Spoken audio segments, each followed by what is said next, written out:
శ్రీ మహాగణాధిపతి నమః. భారత్ మాతా కీ జై. జై శ్రీరామ్. అప్పన్న బాబు నాకు 2 సంవత్సరాలు తెలుసు, కానీ ఏది ఎప్పుడు జరగాలో అప్పుడు జరుగుతుంది. మొదటి నా దగ్గరికి వచ్చినప్పుడు చాలా బాగుంటుంది. నాకు చాలా ఫాలోఅప్ చేస్తున్న విషయం ఏంటంటే, హిందూ ధర్మం మీద నేను ఎప్పటి నుంచో వెతుకుతున్న టీం నాకు దొరికింది. వీళ్ళందరూ కంప్లీట్ దళితులు.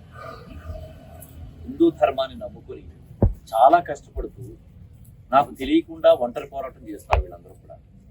నాకు ఎంత సంతోషంగా ఉందంటే, 1000 ఏనుగులు బలం వచ్చినట్టున్నారు. ఇంతమంది దళితులు హిందూ ధర్మం కోసం పోరాడుతున్నారంటే చాలా సంతోషంగా అనిపిస్తుంది. అప్పన్ బాబు వాళ్ళ టీంకి నేను ఫుల్ సపోర్ట్ ప్రకటించాను. నేను ప్రాబ్లం ఏంటంటే, యేసు ప్రభు అయినా భగవంతుడే, అల్లా అయినా భగవంతుడే, శ్రీరాముడైనా భగవంతుడే. భగవంతుడు ఒక్కడే ఉంటాడు. కానీ మనం విధాలుగా కొలుచుకుంటాం మతాలను బట్టి. ఒక దేవుడిని ఇంకో దేవుడిని నిందించుకోవడం తప్పది. హిందువులకు సంస్కారం ఏంటంటే, యేసు ప్రభువుని అల్లాను నిందించరు.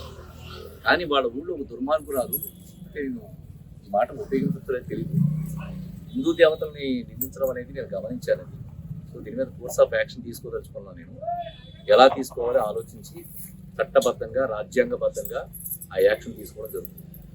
హెచ్చరిస్తున్నాను. ఈ వీడియో ఆవిడ కూడా చూస్తే చాలా మంచిది, మామూలుగా కోరుకునేది కాదు. ఎందుకంటే క్రైస్తవాన్ని మేము గౌరవిస్తున్నాం, ఇస్లాంని మేము గౌరవిస్తున్నాం. పవన్ కళ్యాణ్ గారు చెప్పినట్టుగా మేము కూడా అన్ని మతాలని, అందరి దేవుళ్ళని గౌరవిస్తున్నాం. మరి హిందూ దేవతలను కానీ ఎవరన్నా అంటే, సైతాలను గీతాలను అంటే యాక్షన్ వేరేగా ఉంటుంది, జైల్లోకి వెళ్తాను. గుర్తుపెట్టుకొని చెప్పదలుచుకున్నాను. ఇప్పుడు ఇంకో విషయం చెప్తాను. వాళ్ళ ఊళ్ళో, వాళ్ళు ఉండే ప్రదేశంలో వాళ్ళకి గంగాలమ్మ గుడిని తీసేసి ఏదో కట్టారంట అక్కడ. అది గంగాలమ్మ గుడి స్థలం అది. ఇప్పుడు గొంతేలమ్మ గుడిది. ఇప్పుడు అక్కడ నేనే శంకుస్థాపన చేస్తాను. అక్కడ గొంతేలమ్మ గుడి కట్టడానికి వీళ్ళందరి రిక్వెస్ట్ మీద శంకుస్థాపన చేసి 10 లక్షలు పెట్టి అక్కడ గుడి కట్టిస్తాను. ఓకేనా?